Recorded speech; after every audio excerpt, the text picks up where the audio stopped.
Hello everyone, मैं doctor प्रगति गुप्ता और आज इस वीडियो में हम जानेंगे कि एक किडनी फेलियर के पेशेंट को अंजीर अपनी डाइट में लेना क्यों मना होता है। जब भी हम ड्राई फ्रूट्स की बात करते हैं या ड्राइड फ्रूट्स की बात करते हैं, इन दोनों के अंदर ही पोटेशियम की मात्रा ज़्यादा पाई जाती है।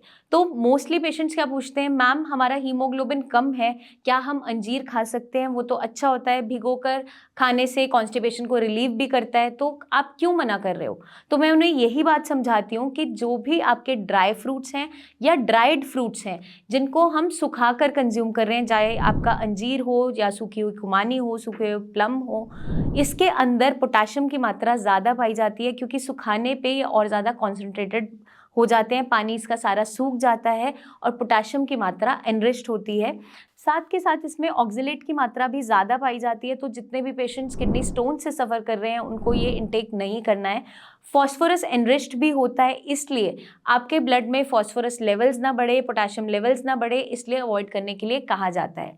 अब जानना ये ज़रूरी है कि बढ़ता हुआ पोटेशियम आपको तकलीफ़ कैसे दे सकता है, क्योंकि जब किडनी फेलियर से आप सफ़र कर रहे हैं तो आपकी बॉडी में से जो भी वेस्ट मटेरियल है वो यूरिन के रास्ते फ्लश आउट नहीं हो पा रहा है, बॉडी में ही एक्यूमुलेट हो रहा है, आपके ब्लड में एक्यूमुलेट हो रहा है। तो जब भी आप अपना किडनी फंक्शन टेस्ट करवाते हो, अपना लैब रिपोर्ट्स करवाते हो, उसमें आपको क्या देखने को मिलता है?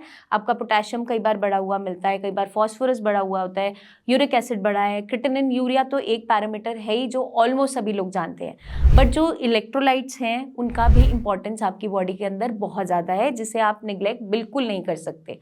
पोटेशियम हमारी बॉडी में जितने भी आपके रिलैक्सेशन या कॉन्ट्रैक्शन है मसल्स की, उसको कंट्रोल करता है। तो अगर आपके ब्लड में पोटेशियम वैल्यूज़ बढ़ती चली जाती है तो क्या देखने को मिलता है? आपका इम्पैक्ट सीधा देखने को मिलता है आपके वाइटल ऑर्गन हार्ट के ऊपर, जो आगे चलकर इवन कार्डियक अरेस्ट तक कॉज कर देता है। तो आपका अगर पोटेशियम बढ़ रहा है तो आपको बहुत ज़्यादा सतर्क रहना है, उसे बढ़ने नहीं देना है, क्योंकि कई बार कम क्रिएटिनिन वैल्यूज़ पे भी पेशेंट को डायलिसिस तक जाना पड़ता है अपनी लाइफ को सेव करने के लिए, क्योंकि उसका पोटेशियम कंट्रोल में नहीं हो पा रहा होता है। तो मेजर उसमें क्या आता है? आपकी डाइट, जिसके अंदर आप कोई भी हाई पोटेशियम अगर फूड आइटम का इंटेक कर रहे हो और यूरिन के रास्ते वो फ्लश आउट नहीं हो रहा, किडनीज फिल्टर नहीं कर रही, तो वो ब्लड के अंदर डेफिनेटली एक्यूमुलेट होने वाला ही है।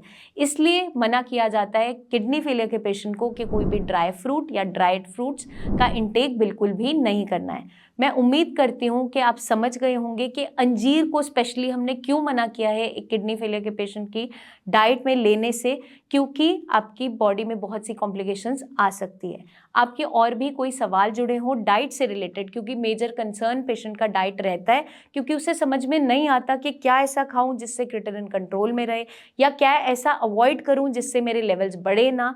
तो आप कमेंट करके हमसे पूछ सकते हैं या नीचे दिए हुए नंबर्स पर टीम ऑफ डॉक्टर से कंसल्टेशन ले सकते हैं, जान सकते हैं।